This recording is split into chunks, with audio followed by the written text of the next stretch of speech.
So a viewer, Damien054, commented on my video one late night. I would love to hear what you have to say about Picasso's quote, lesser artists borrow, great artists steal. So I looked up the quote just out of my own curiosity, and it seems to have been used by Steve Jobs of Apple Computer.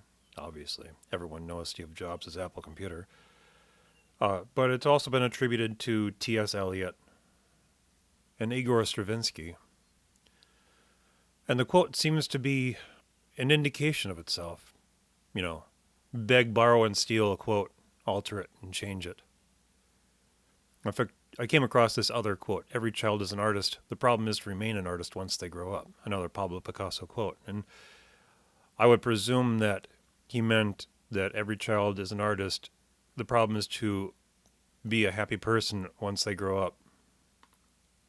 Anyway, point of fact, this borrowing, stealing is kind of the bedrock of modern civilization.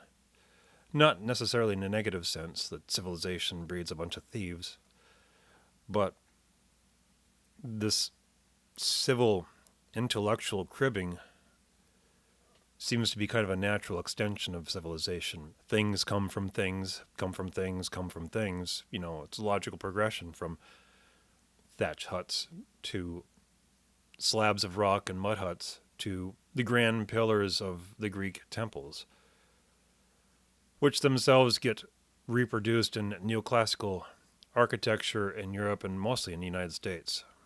You look at all the Capitol buildings are just the visual style and language simplified from Greek architectural traditions. It brings a point to originality. It's more than likely that pure originality doesn't necessarily exist. And this is coming from, the context of a free market libertarian mindset. But it's kind of a modern fallacy, originality for the sake of originality. It's something that seems implicit in Ayn Rand's fiction, and I have absolutely tremendous respect for her writing and work, but this idea of the artist for the artist's sake, originality for originality's sake, it seemed to be implied in the novel The Fountainhead, which I think is her best work. I'm not stating that explicitly. It just seems implied throughout the novel. And if that's the case, there's no such thing as pure originality, then how are things brought about into the world? You would have to be an immaculate child, born fully grown, fully educated, and ready for action just before the umbilical cord is cut. This spontaneous human being, like spontaneous combustion. And spontaneity in human growth, it's not as if you can be clipped from a tree, fully ripened. And if the borrowing/stealing quote is applied throughout the growth of civilization, then the actual concept of stealing and or borrowing is kind of a moot point. On an ethical sense, stealing implies taking something that someone owns. Who owns progress? If there isn't any originality, pure originality for originality's sake, then what idea is owned? Not dispelling copyright laws, which are legitimate, but who owns originality? Granted, in patent laws and copyright laws, you can't patent an idea.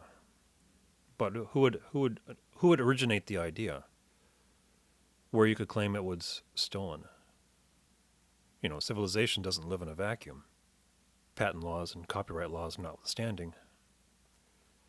I don't think. I wouldn't consider that any one person could own an idea so much that it could be stolen from him. And in that sense, if they don't own the idea, then it can't be borrowed from them either. It's one of the odd things when I listen to movie criticisms, this is the same movie I saw last time. Well, it seems kind of average, because the traditions in literature date back as far as the Athenians, even further back than that. Was it Beowulf, the first written story? I can't remember. Art history and all that. It's been a while. I probably should research some of this stuff. But it dates back centuries. So who has the conceit to think that they can come up with some daring new idea, some glaringly original concept?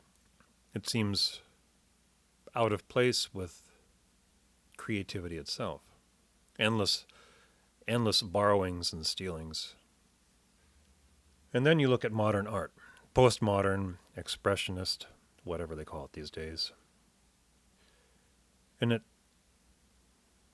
it's this form of art is liberated from the traditions of the previous ages, from realistic illustration to the 19th century landscape painters of the American West, the Renaissance, the Northern Renaissance, early Renaissance, even the Middle Ages. Their art in the high echelons of elitism is liberated from these traditions, these horrible, horrible, containing, restrictive traditions.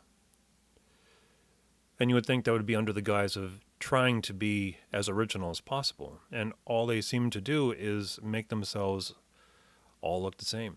The same swiggles on a canvas, the same blob of trash in the middle of a gallery floor. It all looks the same. And the argument could be said for, the neoclassical painters and the impressionists. You can see the style between Pissarro and Pablo Picasso, the similarities in style, even though they were completely different schools of art. And you can see the similarities in Van Gogh with Rembrandt, even though they were completely different schools of art. And obviously the similarities between Pissarro and Van Gogh.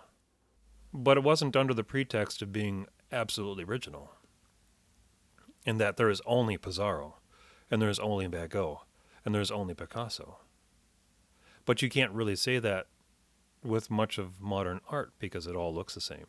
Lichtenstein and Mark Rothko notwithstanding, they just have a sameness to them.